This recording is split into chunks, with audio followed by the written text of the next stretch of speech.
I were working on the agenda and ideas, you know, that we have been calling since the summer, actually. I have to say, I got pretty excited. I mean, this is pretty interesting stuff to dive in. And as we've been wrapping up as a group, not to get all emotional here, but I have to say, I'm really looking forward to today. I'm really excited to dive into this with everyone. I have a question though. What I didn't see on the agenda was the board protocols. Are we doing that today? We are, We are. so it's, That so missing maybe you somehow? want to, we'll have Tricia explain how she's organized it. Sure, yeah, I'd be happy to. Yeah, good question. So I'm really pleased to be back for the third time to work with you. I really have enjoyed working with your board, and it's fun to see you evolve and have some new board members now and take the work forward. I'm excited about that. I appreciate the opportunity to work with you. So one of the things I've learned from working with you and with other boards is that when you're forming a team, which really you are now, forming a new team, really, you're building on what you had before and encompassing new members and building a new team, is as board members you don't get much of a chance to actually just sit around and talk with each other. Because the format of the OPMA and what you're allowed to do as board members really doesn't allow that for the most part. This is one of those rare opportunities to be able to do that. That's the beauty of board retreats, is that you actually have a chance to be able to talk about issues that matter to you and talk about how as a group you might make sure that you get the work of the board done and really focus on the things that matter. It's so easy to get wrapped up in the things that are most urgent at the moment and forget about the things that are the most important. So the way I designed, that Amy and I together worked on it, designed the agenda today, was surrounding a group of questions, guiding questions. Now I have cheat sheets, though I'm notes to make sure that I cover certain items during those guiding questions. And Kimberly, for sure, the operating protocol is within one of these. And we're going to talk about that when we start talking about getting the work of the board done, how does it get done, and a lot of that has to do with how you work together. But I wanted to give you the opportunity to have these guiding questions. We're going to open with them in each section, and we'll just read them and then we'll go through them one by one and deal with some of the work that comes under each one. And then I'd like to revisit them when we think we're done with each section and make sure that you all feel like we've answered them adequately. And that way we can ensure that the things you really want to be focusing on are up at the top of your agendas. So just FYI to Larry and Tricia, I have kids at home, so right now I'm texting my mom that says my tummy hurts, so that's just FYI. No problem, thank you. I'm not trying to be disrespectful. You're not. You're not here 10 tweeting hours about yeah, exactly. let us be in my team or anything. I'm not on social media. Excellent. Yeah. Okay, sounds good. Do you have any questions before we get started, or do you have any other business you need to do, Amy? I do not. Okay, so just, I know, obviously I know the three of you who are continuing board members. Ken and I at least have had a chance to get appointed, just barely. But David, for your sake, just to give you a really brief background on myself, I am a sitting board member. I live in Quincy, which is near Wenatchee, and this is my 11th year on the board. And I've worked with WASDA for about a year and a half, although I worked for them several years before that. As a consultant, so I've got to work with boards. And so a lot of my knowledge is hard won, just like all of yours is. And a lot of it comes from making mistakes on my own and learning how to get things done in a better way. And then, of course, basing it on a lot of what I teach is based on the WASDA standards for good boards, which also come from a national level. So that's my background. And I do have one child still in our school district who's in our high school, and I have a son who is here at the University of Washington for his freshman year. So Are you still on your board? I am. Okay. Mm-hmm. Do you have to be on the school board to be in your position? No, I'm the only one. I'm the only employee at WASDA who's a sitting school board member. Yeah. Yeah. If there was even a question about whether it was a conflict of interest, but we decided actually no, it's a benefit in a lot of ways. You can juggle with it. Well, I've felt your pain, and I understand how hard it is, how challenging it is. I also really understand the challenges of being a parent and being a board member, and I do a lot of work with board members on that. You just can't really ever take your hat off. And we'll talk about that a little bit today. So since you're all still eating a little bit, what we're going to start out with is the first section is really looking at your new leadership team. And all of you sitting at the table are the leadership team. Really the success of your district rests on all of you working well together for the good of your district, which again is easier said than done, but making sure that the most important pieces of work are the ones that get done as you work together. So some of the questions that I think you might be thinking about as you move forward are, what is the work of the board? That is actually a much harder question to answer than immediately. It seems that it is, because sometimes what looks like the work of the board or what your public thinks is your work is not your work. You might oversee it, or you might oversee someone who oversees it, but oftentimes it isn't. So really thinking about, okay, what is the board's job? What is our work that needs to be done? What is the work of the superintendent? And then where do those intersect? And in some cases overlap. There is certainly no big red line down the center. There's still some overlap between those two. And oftentimes conflicts between boards and superintendents happen over how much overlap makes sense. And so a lot of that is just making sure that you work together to talk about what works best for each of you in terms of where that overlap is and where it isn't. How will we work together as a team? What norms do we want to establish for our work together? And how do we hold ourselves and each other accountable and build trust? So those are the issues we're going to talk about for the first hour or so. That sound good? Okay. So as you're finishing up your lunches, I'd like you to think a little bit about what is the work of the board and what is the work of the superintendent. And actually, why don't you jot some of those down? If you want to jot some of them down why don't you put the board on the left-hand side of your paper and the superintendent on the right-hand side, and then do some kind of indication to yourself of where those might intersect or overlap. I'll give you a few minutes to do that.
Okay, what are some of the board, what's some of the items that fall under the work of the board? Hire evaluate superintendent? Okay. Wow, I cannot spell higher. That's really bad. Okay, great. What else? Go ahead and just shout them out. Policy making Okay, yes. and revision. Boy, endlessly sometimes, huh? All right. District oversight. Okay. What else?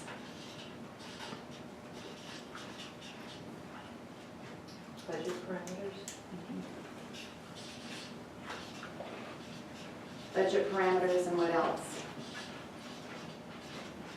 Parameters and approval. Approval. And what? Approval. Buck stops here.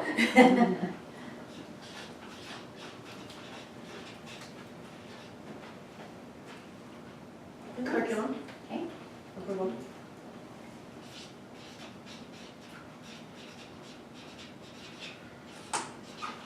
All right, other things? Community I don't know if liaison's the right term, but community representation, Representation? Okay. community voice. There's a lot of, Responsiveness to the community. Okay. What else?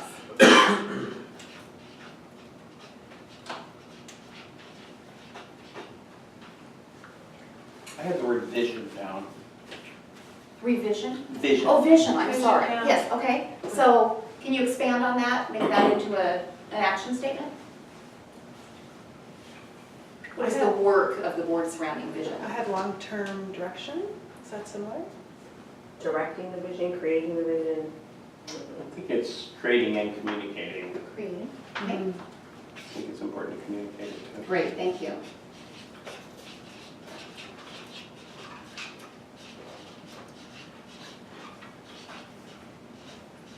Okay, so hire and evaluate the superintendent, policy making and revision, district oversight, budget parameters and approval, curriculum approval, community representation or voice or responsiveness, create and communicate the vision. I think also setting goals. Okay, goal setting. Mhm. District goal, high level goals.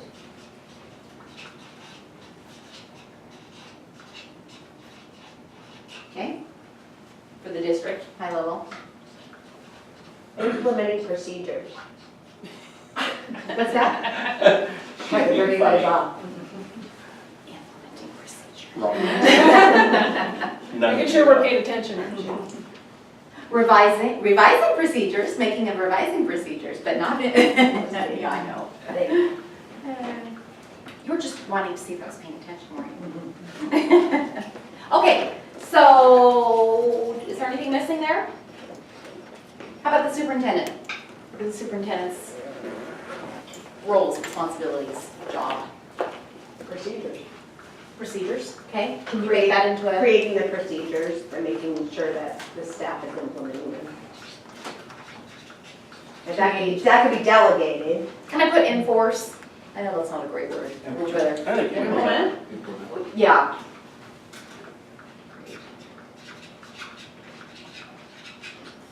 Okay, what else? Oversight of that. Oversight, is that a separate one? No, I was just saying part of that is oversight of the procedures. Okay, do you want me to add that, oversight? Yeah.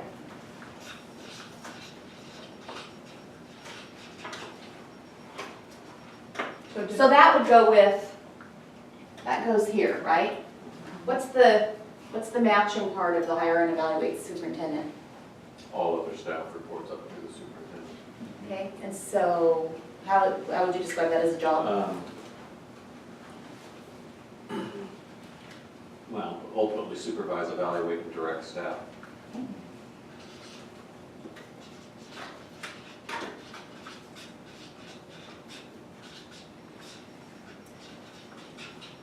Okay, great. And also, kind of corollary to that is designing the organization chart, job duties.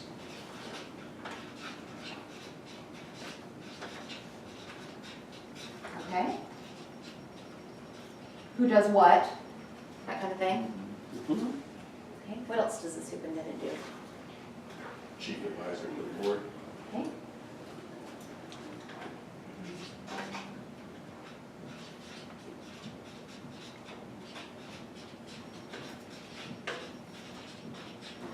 Also known as cat herder sometimes, right? What does it say? Oops, sorry, chief advisor to the board. Sorry, my writing's probably a little small back there. What else? Develop the budget. Develop, there's another part of it I can think of too. Implement? Yep. Oversee. Oversee, develop, implement, and oversee. Right here we go.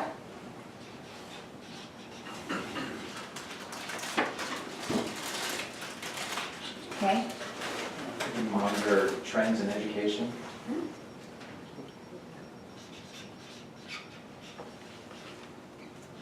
Good. Stay knowledgeable. Yeah. Okay. Community outreach.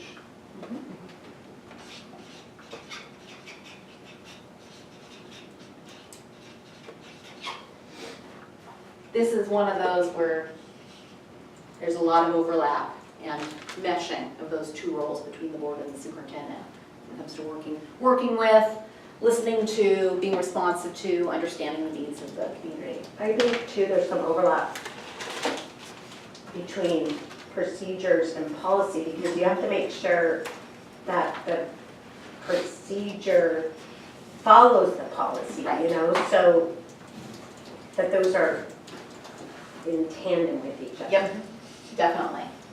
It's kind of like the interpretation of the RCW, the WAC interprets the RCW, right? Mm-hmm. Exactly. And so, is Yeah. that aligned? And they all have to match, Mhm. right? And that can be hard sometimes when it's broad. What did they intend? Sometimes the policy looks great until you have to try to figure out how to implement it. Yeah, exactly. And Exactly. then that can be a real challenge. Yeah, I completely agree. Okay, what else?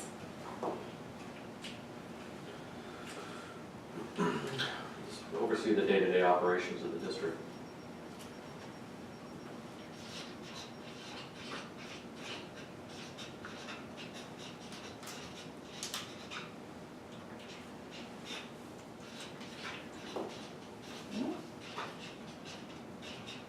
So we've talked a little bit as we've gone through these where some of them have either they intersect with each other, like the procedures and the policies. That's one that's really nice and clean because the board really deals with policy and the superintendent really deals with procedure for the most part. Where are some of these where there can be some wiggle room or some gray areas that you think can lead to problems or even just miscommunication sometimes?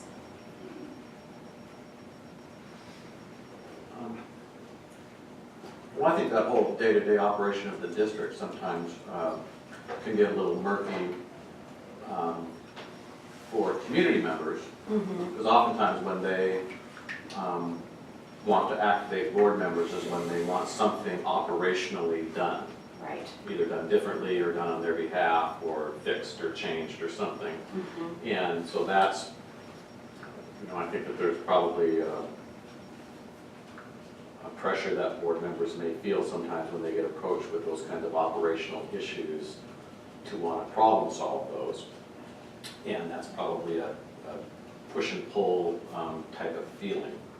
Well, because where does 'Cause district you wanna be oversight, district oversight, will bleed into that. It's not one of those very clean, like policy and procedures, it does overlap quite a bit. Yeah, that can be really challenging. It's confusing for the public and the board wants to be responsive and sometimes as a board member, you really agree with that. Sometimes you don't. That can be challenging too, but sometimes you feel like, yeah, that really is an issue that we should resolve and figuring out what your role is and getting that done is, I think that's a huge challenge for boards. It's a big challenge for brand new board members because oftentimes the public has already had their run at the existing board members and now you're fresh new faces and they're gonna go after you. It's their chance. And that happens all the time. Oftentimes the newspaper reporters, they'll call the brand new board members first. They because they want to kind of test the waters and see where you are at things. So, and it can be really hard as a new board member. You really want to be responsive. People have just elected you. You want to let them know they've made a good decision. But the challenge is how do you do that while still staying at your board level role as opposed to that day-to-day role. The shift from a candidate to a board member can be really challenging. I don't know if you have any of you experience that? Any of the five of you? I think for me, the basic thing is, and I think we've had a lot of unhappy parents at my home. I've had unhappy parents in different schools. And so, for various reasons, but it was probably more at the school level versus at the district level. Sure. And so for me, it's directing, knowing where to direct people to. Right. And And that is where people are unhappy usually, is at a school level. so if I'm able to give them the, where do you go with this? Then that's been super helpful, like knowing, for me to know the procedures of where do you take your issues. If you have, you know, it's not my job to judge whether the complaints are valid, that's not my role. And Right. so I try to stay out of that role of me deciding whether the complaints are valid as much as I can. I'm not saying, but I really do try to stay out of that. And what's the process? I mean, you know, I've asked that several times, like, what is our process? So I can say, okay, if it's a process you want to go through, here's how you Right. do it. So Ken and David, do you feel like you two have had some information about what do I do when a parent comes to me with something they're upset about or concerned about? Do you have a sense, or is that something that would be helpful to discuss this afternoon?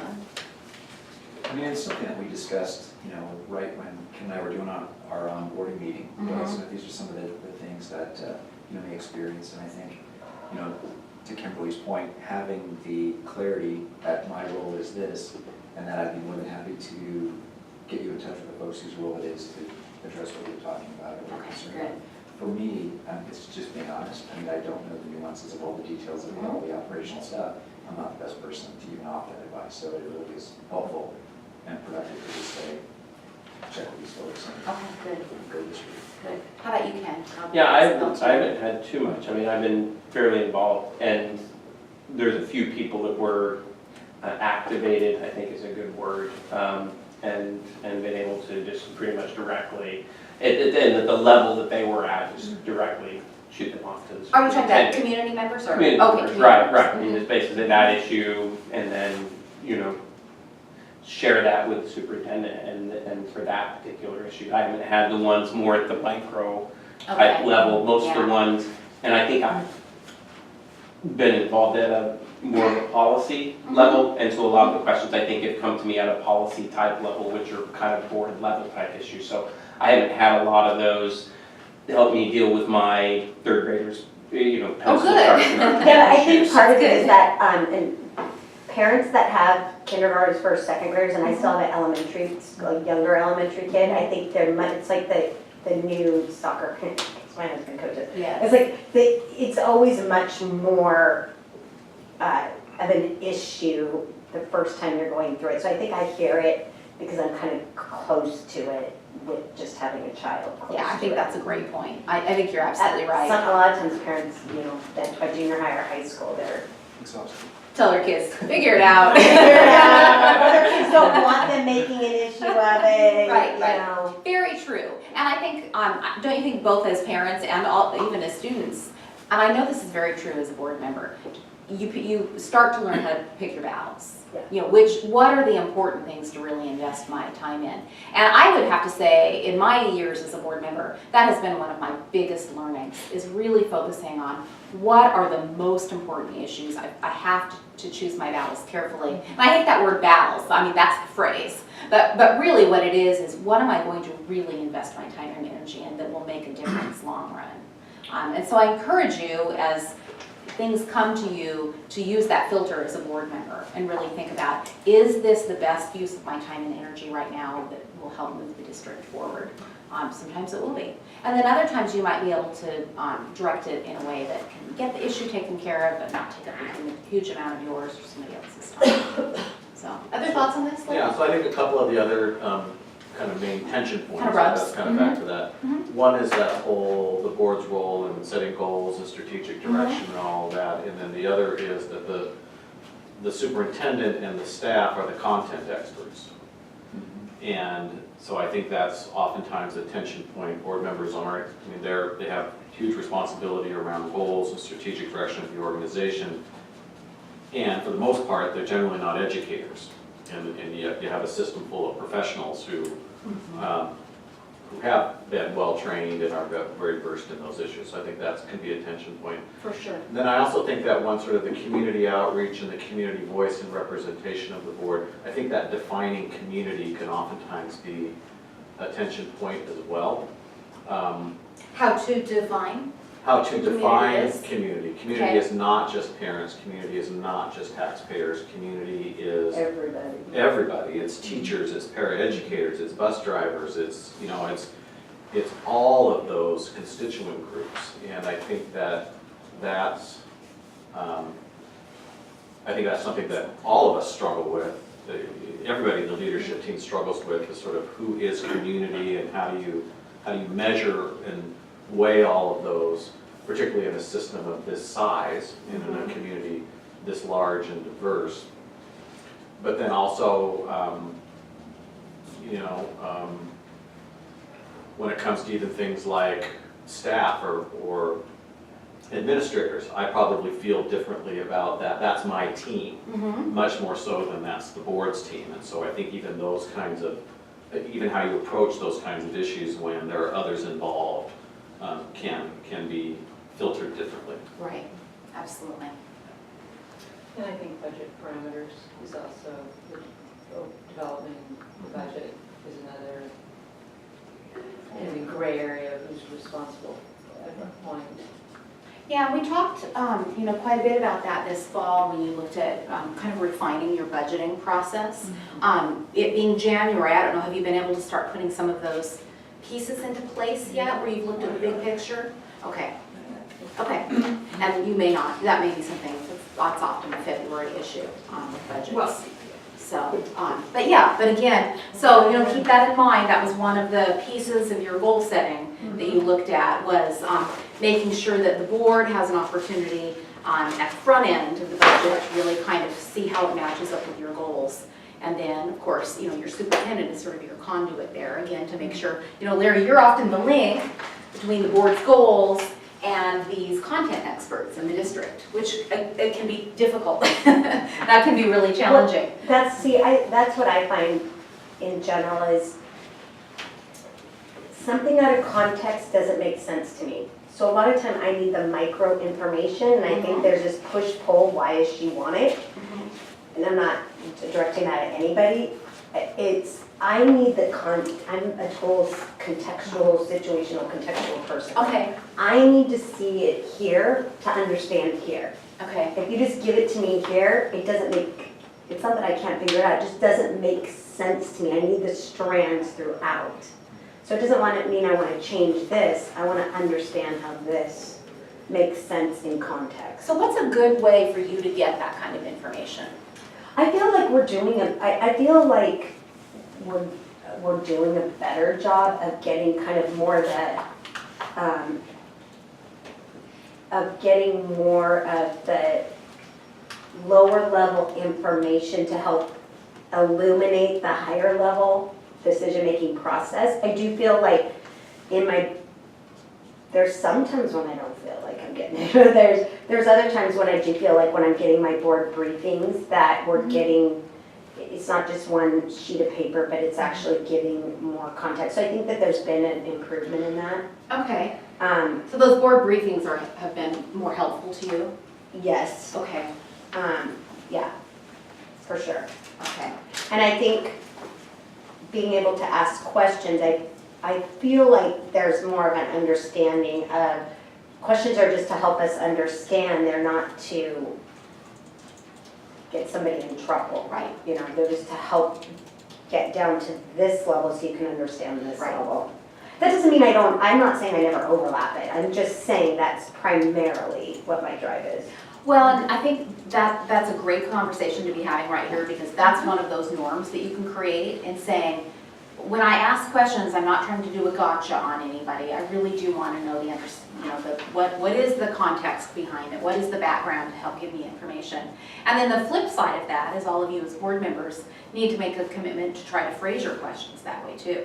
Because we've all been in the board meeting. I certainly have been in a board meeting when I thought, oh, did you really just ask that question that way? Well, no, I've been in a board meeting where I've asked, I don't want to say Me I'm too. beyond it. Yep, I've been in me a board meeting or a meeting like this where I haven't, where maybe I have done a gotcha question. It's just not primarily my motivation, that's what I'm Sure. saying, on a day-in, day-out basis.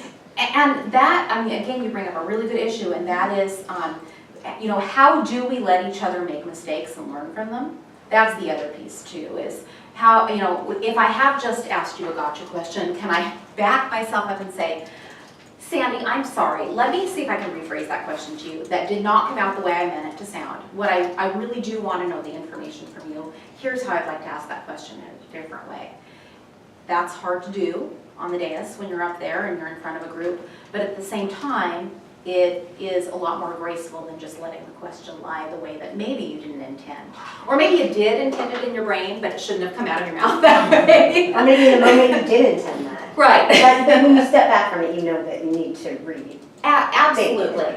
And so what the board has to do is not only make that commitment individually to do that, you know, if you decide that's kind of one of your norms, but you also have to commit to allowing each other the space and the grace to learn from that mistake and move forward. I mean, really, group learning from mistakes can be really powerful if you allow each other to do that.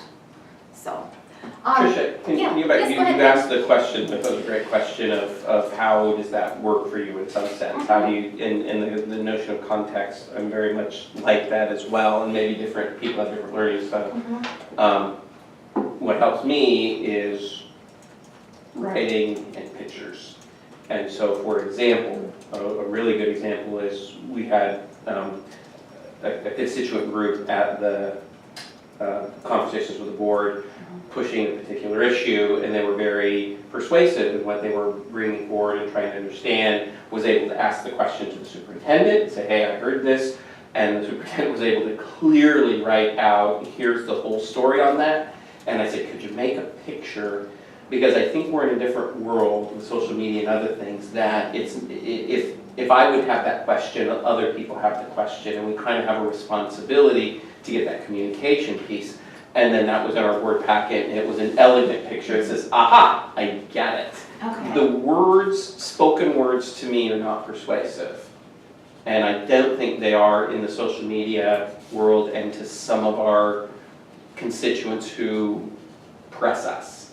And so to be in writing and to be in pictures, I think really is helpful. So, and that's something that I've thought about quite a bit, you know, allowing each other the opportunity for different communication styles, you know, and whether it be input or output, right? And I think that's something that's good for us to keep in mind, you know, whether it's phrasing something incorrectly or the fact that, you know, because I tend to be very analytical in nature, so I'm all about the charts and the graphs and all, but, you know, that doesn't mean that I can't, yeah, exactly. And Ken likes it, you like it.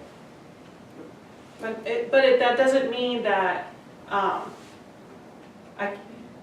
should always rush, I tend to rush to the analytical, and I need to, and that's why working with Tricia through this, I was all about the tools, like the board operating protocol. She's like, no, let's talk about the philosophy, and she was absolutely right. You know, just because my brain goes this way doesn't mean that's always the best way to do it. And also building on the next piece about the gotcha question, there's a difference between a gotcha question, which I think has an intent to harm or embarrass, and an accountability question that's nonetheless direct, that may be difficult to answer, but that is an area in which, and like you say, how can we get to that point where we fail or stumble and learn and process through with that? So. I like that, and accountability, I think that's a fair statement, the accountability. Give me an example of I each. like that. Can you take, not necessarily a real issue, you can make up an issue. But give me an example, what would be a gotcha question and what would be a matching accountability question that would be more appropriate to ask in a board? So maybe just a budget Can I stick this example. I can, okay. So, I don't know, if we're talking about the capital projects fund, just how would you word a very pertinent question? I think a gotcha question is if I know the answer, but I call you up and I'm trying to, I mean, I think there's two sides to that. Maybe I need you to say it, right? But I think if I'm trying to just catch you in it for the sake of it versus I'm really wanting to know because, I mean, I think it's an intent. I think it comes down to implying intent one way or the other. You could say like, why did you spend this much money for this versus saying, can you explain to me what are the factors in making the decision to justify this amount of money for this? Good, good. What are the factors is an Good. excellent That was phrase. What are the factors that led you to make such a dumb decision? No. I mean, it's really, that's very helpful because that opens up opportunities for somebody to answer the question for you. So that's a great one. What are the factors that led to that? Whatever that was. What else? What are some other good accountability questions? Or phrases? Go ahead, David, you're like on a Geez, that roll. was my only one. I often use, I'd really like to understand this issue better. Can you explain it to me? Explain this part of it to me. Good counseling, psychology, phrase. Should I go into counseling? What other things have you used that have been helpful and productive?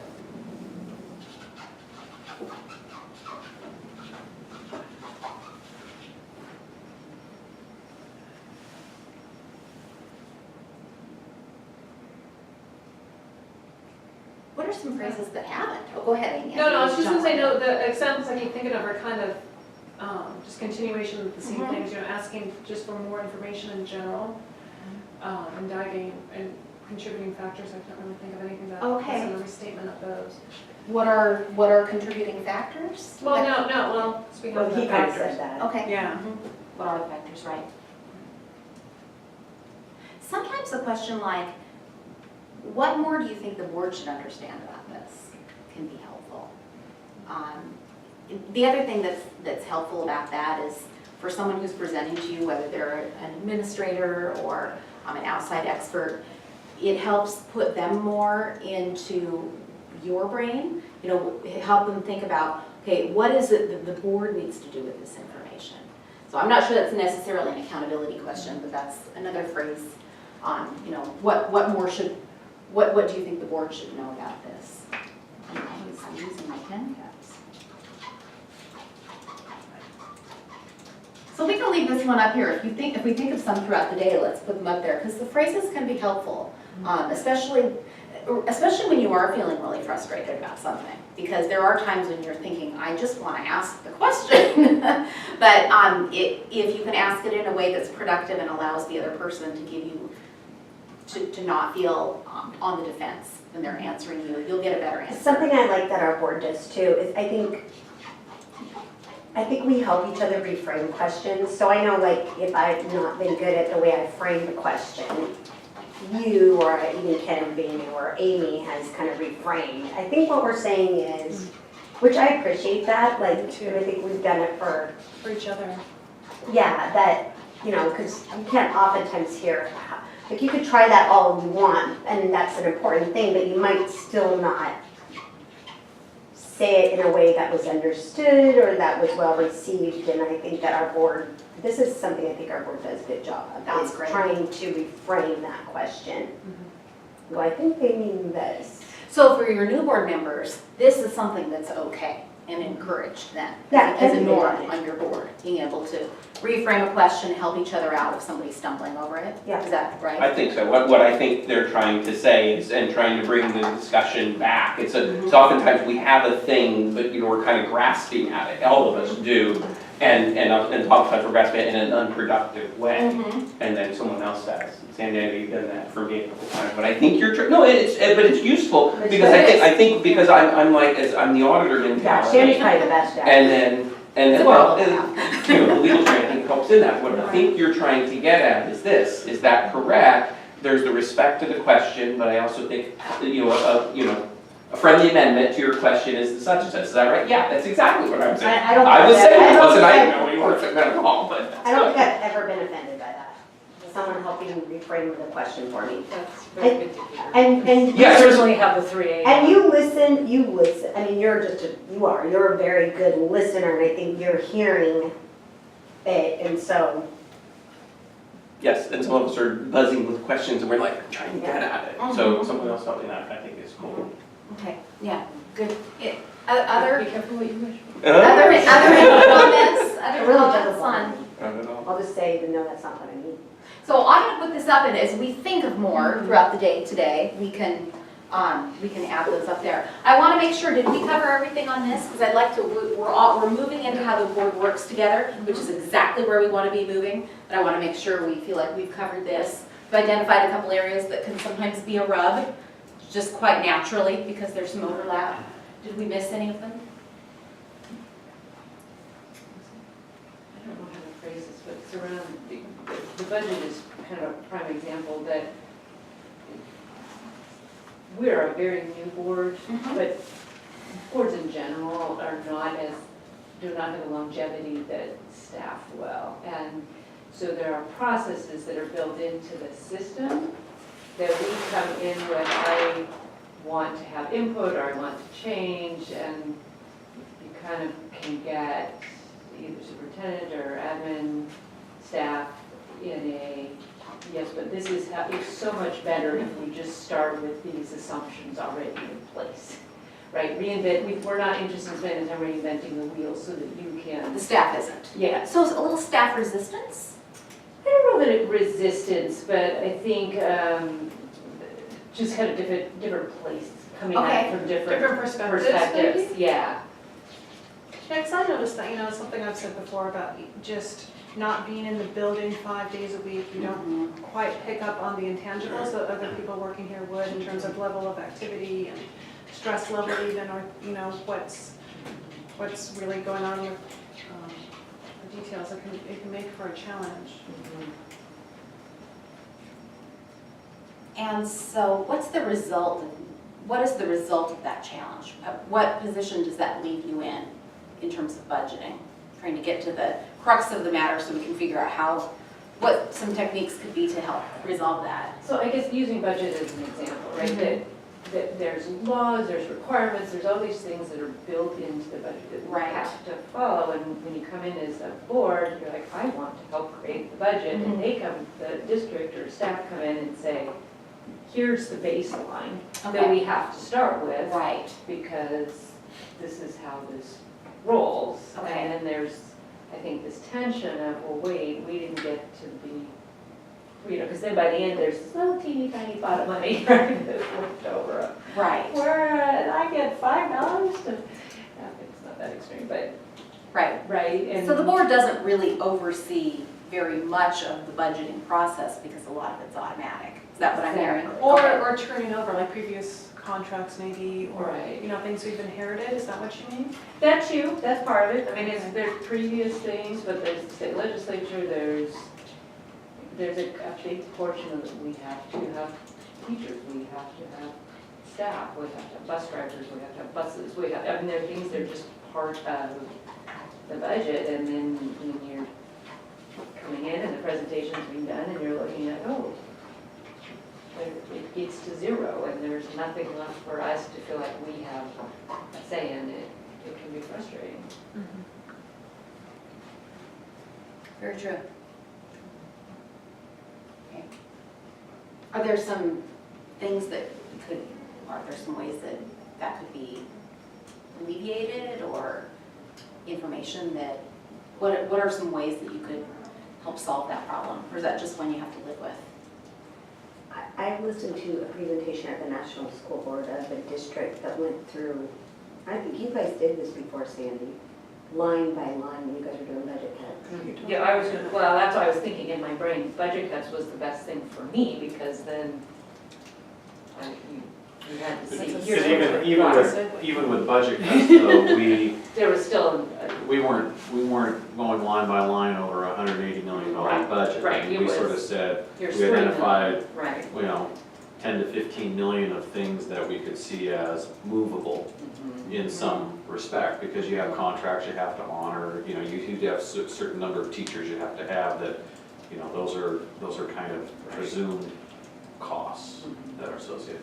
I would just say one more that I kind of see as a rub area is, I think from the administrative side of things, whether it's principals or in my role, we have a higher tolerance, I have a higher tolerance of expecting that there's going to be a certain level of dissatisfaction in the organization. Not everybody is always going to get their needs met, just because of the size of the organization and having to have consistency and recognizing that people are coming from all over the place, you know, and what they might want or how they might see their needs being met.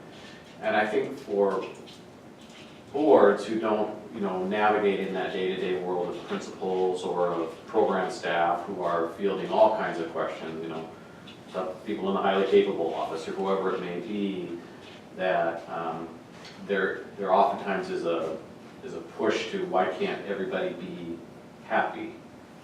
You know, I mean, and I think there's a tension there of, on the one hand, maybe we're sometimes too accepting of dissatisfaction, and we should be more attentive to, can we provide better customer service, or do we need to look at our underlying processes and make some different decisions? And then on the other side, you know, there's, why isn't everybody happy? You know, and there needs to be a realization that that's not a realistic expectation in all circumstances. Yeah, that's a great point. Yeah, I think the board being out there, oftentimes getting it at the grocery store and getting it when you're. And those are things I don't have to endure. Uh-huh. You know, I mean, I Yeah. do to a certain extent, but in a different way than board members. And so I think being cognizant of those differences. And I don't know if it's tolerating levels of dissatisfaction. I think that just because we're in public education, there's going to be different students with different needs that conflict with each other. And so how do you deal with that, that level of conflict where, you know, resources, just to pick one, resources towards high cap versus resources towards special ed. I mean, they're entirely different programs, and just having to wrestle with that can be particularly emotional wrenching, if nothing else. That's a good example. It is a good example. Well, and you think about it, most of your administrators and superintendents, they come out of being classroom teachers. And Lord knows you're not going to make everybody in your classroom happy. Maybe you have more practice at it than the rest of us. If I can add on that, I think that notion that the superintendent's talking about is this, what I call service level expectations. And so, you know, what should the customer satisfaction rating be? You know, are we a 2-star hotel, a 4-star hotel? And what kinds of dissatisfactions are the ones that, you know, I think I mentioned this during the enrollment task force. You know, we can't accommodate you, but we heard you. And I think that notion of making sure that we've thought through the process. We can't improve the process, and we know that it's painful for you. And I think it's probably a combination of some of the processes we could improve and some of the ones we can't. And that notion of, you know, as a superintendent says, yes, you feel those things, and you know that they're there, and you know that you have to, you have a certain amount of time in the day, a certain amount of resources, and there will always be some unhappy customers or service level expectation. And so what those are, and then how do we just get that culture of we have these service level expectations, and how do we meet them? And then for me, kind of in this board superintendent tension, and I think it's a healthy tension, I don't think it's an unhealthy tension, you know, when we work at it together, is what are the resources that would be required, because this is your comment. So if we don't like the levels of dissatisfaction, service level that we can produce at this level, we've kind of got the system as good as it can be, and it's going to leave this many people not as happy as they would like. How much would it cost? What would it take in terms of resources to make that different? And is that really the kind of trade-off that we're not willing to get door-to-door bus service for every child? We're not willing to, whatever the case may be, have a 2-to-1 student ratio for every child in 6th grade, right? We've already made certain choices like that that may not seem silly, but we obviously think that one's untenable. And so I think we're on the path towards having those conversations.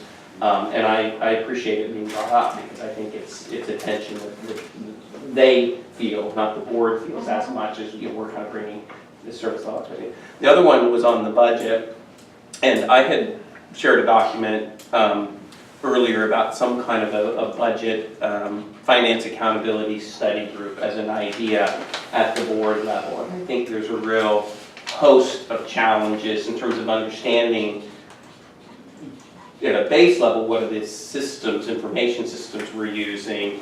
What does OSPI in some sense require? And one of the sessions I went to basically said,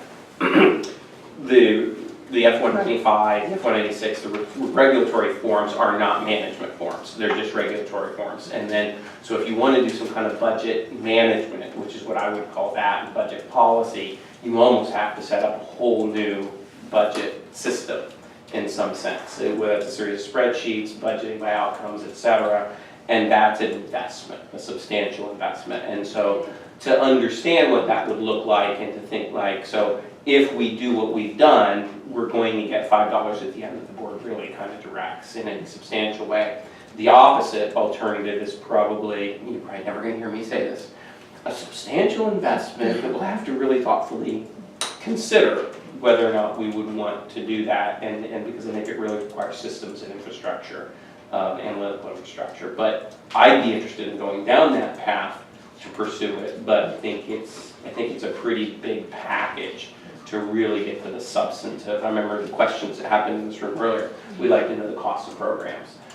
Yeah, it would be great to do that, but I don't know that I don't think the record keeping is done in a way right now that you can pull what I call the intelligence, the cost and budget intelligence out of that. So, and we would have to invest a fair amount of our time as a board, and then the organization would have to invest, and we're talking 6 figures of dollars as well as Better time. than 7 figures. Yeah, but you're probably, to really do it, you know, some of those really thoughtful budget things, you're talking at least $200,000 to $700,000. And I'm not sure if it's Per year. not necessarily per year. A lot of it would be a one-time up front, and then you get some intelligence out of it. But that's my gut, is that it's a pretty big thing. So chewing that out is what strategically could we do in the other. But that's, I don't want to get too sidetracked because that's kind of a proposal. But I think since we haven't done that, we're kind of likely to get $5 at the end. And that's what most districts I have, I think. I don't know that there's much ways to change that. And I think we gave a great segue, thank you, Ken. Because this is a lot of the work of the board, is, okay, what, you know, cost benefit analysis here on, you know, how far do we insist that we go with our, you know, looking at the budget and making sure that it, you know, reflects certain goals when all we have left is $5. You know, or maybe we do have more than that, and it really is worth the time to do that. Same with customer satisfaction too. What is the level of customer service satisfaction that we think is acceptable, that we're willing to live with given the resources that we have? So, and that's all the work all of you have. What I didn't finish is at this national school board conference, this district, they were back east, they were a smaller district than us, so obviously the task is easier. But they decided to do 2 things, to look at the employee contracts, meaning the teachers and staff, and go line by line as a board with their superintendent. And they also, because I think it hadn't really been looked at that level.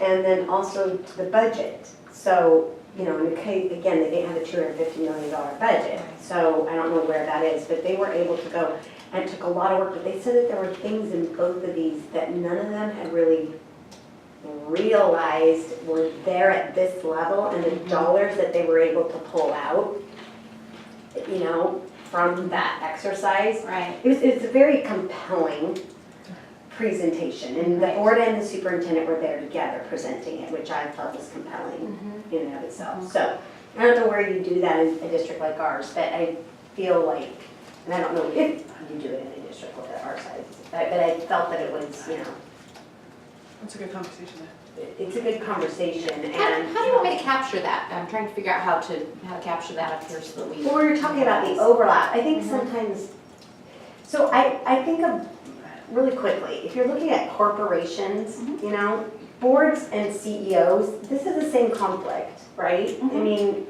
the CEO wants to go this direction, the board, you know, and then, so I think it's the same thing. So I think if you can go on the same page together through the journey, you know, and I don't know always what that looks like.